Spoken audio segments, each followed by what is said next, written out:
Foldable devices are not yet mainstream due to the fact that they are very expensive to own at the moment. With Galaxy Z Fold 2 5G, Samsung has been one phone maker who has been committed to delivering foldable devices with major improvements. Z Fold 2 is one of their exciting products like their groundbreaking Note series. Fold is not for everyone. I will say that right away. I say that because it is very expensive at $2,000. Samsung has come a long way from the first edition of the phone, which had plenty of problems. It looks like with Fold 2, Samsung has surely addressed a lot of those problems and made it a bit more desirable than the first one. Some major updates are the flimsy plastic screen has a glass coating. It's called the ultra-thin glass technology. Now it feels like you're actually touching the glass. The hinge that decides the folding actions has got a massive improvement. It's very sturdy and firm compared to its predecessor. The new hinge system is not only going to let you go hands-free, but also lets you lock the screen at a variety of angles. Its Flex mode lets you fold Galaxy Z Fold 2 at any angle and hold it any way you like, or simply fold it to use Flex View on the main screen and make it a hands-free device for your video calls with your Skype or Google Duo. Samsung has always been great with displays.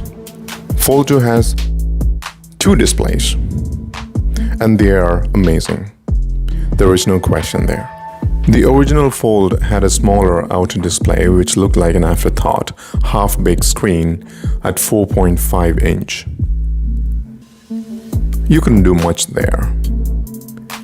It was neither a phone or a tablet that you could really use.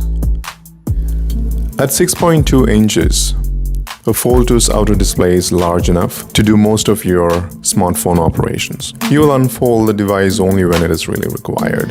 All other operations can be completed in a folded state using the outer display with one hand.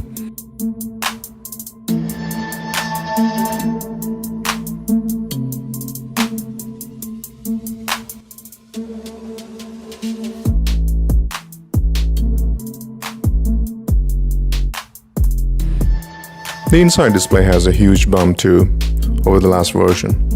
It's bigger 7.6 inch screen from last year's 7.2 inch screen.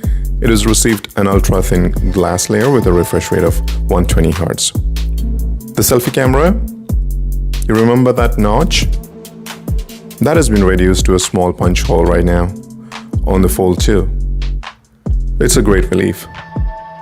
I guess the improved hinge, the upgraded displays are definitely some major upgrades for a second generation device.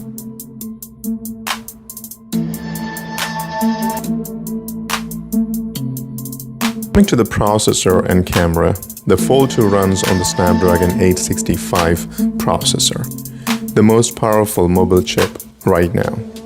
As the name suggests, it's a 5G phone, so it's next generation proof.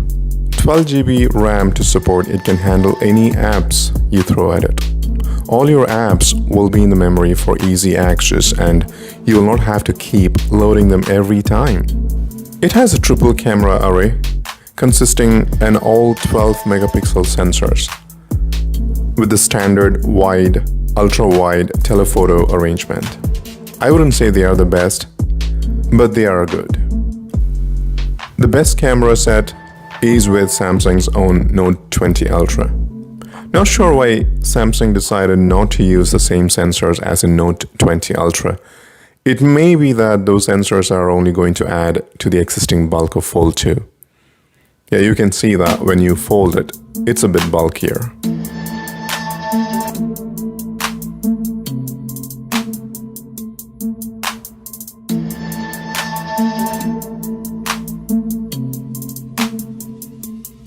But this doesn't mean that these sensors are bad. They are really great shooters, which can produce some great pictures and videos.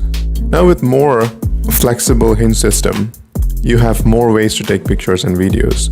Now you can keep it on a flat surface, take pictures or videos without the support of a tripod.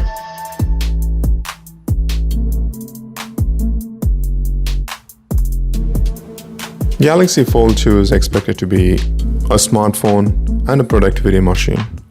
I would say this is a great smartphone, but I wouldn't agree on the productivity part. I felt it need much more improvement to become a productivity machine. At the moment, I would say Surface Duo definitely works well in terms of productivity with their unique design of dual display. Fold 2 has something called app pairing.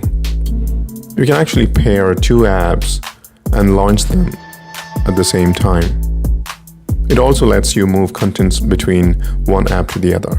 In my experience, it did work okay, but not a great user experience. It's good for entertainment consumption. You can watch Netflix or YouTube, but full screen viewing experience is a bit odd, considering its aspect ratio. It will add two giant bars at the top and the bottom of the screen. It needs a bit more improvement for sure. It doesn't really stop you from consuming great entertainment. It also is very good to play games. With 120 Hz refresh rate, games definitely work so well with this device.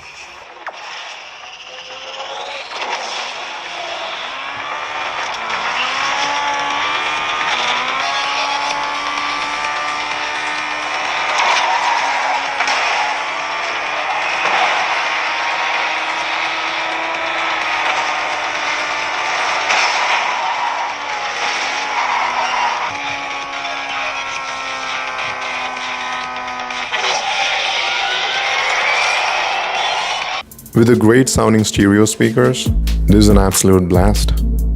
It has a 4500 mAh battery. So far it's been great. During my time with Fold 2 over the last few days, the intelligent adaptive display detects what you're doing and shifts the refresh rate, so you get the ideal view and save on battery. It lasted almost 11 to 12 hours of my day before I had to plug it in.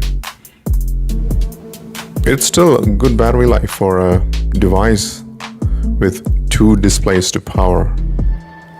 Samsung has finally delivered the product that people would want to spend their money on, even if it is on the higher side. Yes, it may not be for everyone at $2,000 a piece. This phone tablet is a unique device that is priced right at its high end. That's my thought. If you have the buying power, this phone is worth the dollars you will spend. It's a luxury item for those who can spend that kind of money, at least for now. Foldable devices will be the future of mobile revolution. But maybe it will take a while.